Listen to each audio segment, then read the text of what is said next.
চাচা হেনা কোথায়? এই ডায়লগটিতে সয়লাব এখন সোশ্যাল মিডিয়া। ৯০ দশকের জনপ্রিয় চিত্রনায়ক বাপ্পারাজ। দীর্ঘদিন যাবৎ তিনি চলচ্চিত্রের বাইরেই, কিন্তু প্রায়শই তিনি আসেন নানা আলোচনায়। সম্প্রতি নতুন করে তার অভিনীত সিনেমার এই ডায়লগটি বেশ ভাইরাল হয়েছে। সামাজিক মাধ্যমে চলছে নানা রকম হাস্যরস। ঢাকাই সিনেমার ৯০ দশকের জনপ্রিয় অভিনেতা বাপ্পারাজ ক্যারিয়ারে অসংখ্য ছবিতে অভিনয় করেছেন। তার সিনেমাগুলো ছিল মূলত রোমান্টিক এবং সেই রোমান্টিক সিনেমাগুলো দর্শকদের মাঝে বেশ জনপ্রিয় হয়েছিল। কিন্তু তার এই রোমান্টিকতার মধ্যে ছিল সাধারণত ত্রিভুজ প্রেমের গল্প অথবা স্যাক্রিফাইস দাচের রোমান্টিক গল্প। সম্প্রতি নতুন করে ভাইরাল হয়েছে বাপ্পারাজ অভিনীত ছবির একটি ডায়লগ, চাচা হেনা কোথায়? চাচা, চাচা, বাড়িঘর এত সাজানো কেন? আর হেনা কোথায়?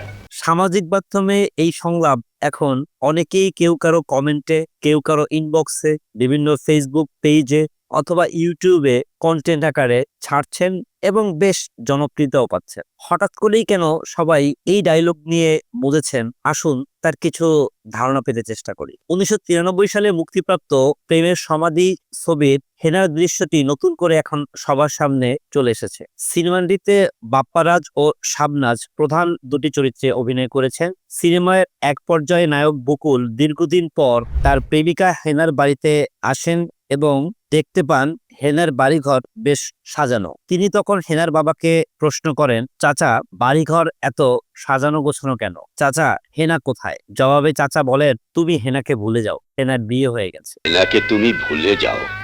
ভুলে যাব? হ্যাঁ বাবা,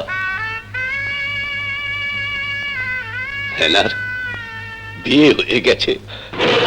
বকুল তখন আবেগ আপ্লুত হয়ে বলে, না না, হেনার বিয়ে হতে পারে না, এ আমি বিশ্বাস করি না। না, না, হেনার বিয়ে হতে পারে না। আমি আমি বিশ্বাস করি না। আমি বিশ্বাস করি না। আমি বিশ্বাস করি না। এরপর প্রেমের সমাধি ভেঙে মনের শিকল ছিঁড়ে পাখি যায় উড়ে যায়, এই গানটি বাজতে থাকে। প্রেমের সমাধি ভেঙে মনের শিকল ছিঁড়ে পাখি যায় উড়ে যায়। দীর্ঘদিন পর এই সংলাপটি সামাজিক যোগাযোগ মাধ্যমে পুনরায় জনপ্রিয়তা পেয়েছে। অনেকেই এই ছবির এই ক্লিপটি দেবীচন্দ্রনার ইনবক্সে দিচ্ছেন, পাশাপাশি নিজেদের মতো করে নতুন মতামত দিচ্ছেন। বিভিন্ন পেজ এবং গ্রুপে বানানো হচ্ছে এটা নিয়ে বিশেষ ধরনের ক্লিপ। মানুষের কমেন্ট বক্স এবং ইনবক্সেও দিচ্ছেন কেউ কেউ। তবে ঠিক কি কারণে এতদিন পর এই জনপ্রিয় ডায়লগটি ভাইরাল হলো তা কিন্তু সবার কাছে স্পষ্ট নয়। এদিকে বাপ্পারাজ ও শাবনাজ অভিনীত পুরনো সংলাপ হঠাৎ ভাইরাল হওয়ায় এটি তাদের দুজনেরও নজর এসেছে। একে অপরে তাদেরকে ইনবক্সে এটা পাঠিয়েছে। ফেসবুক ব্যবহারের সময় এটি তাদের নজরে আসে। প্রসঙ্গত ১৯৯৬ সালে মুক্তিপ্রাপ্ত প্রেমের সমাধি সিনেমা ওই সময়ে বেশ জনপ্রিয়তা লাভ করেছিল।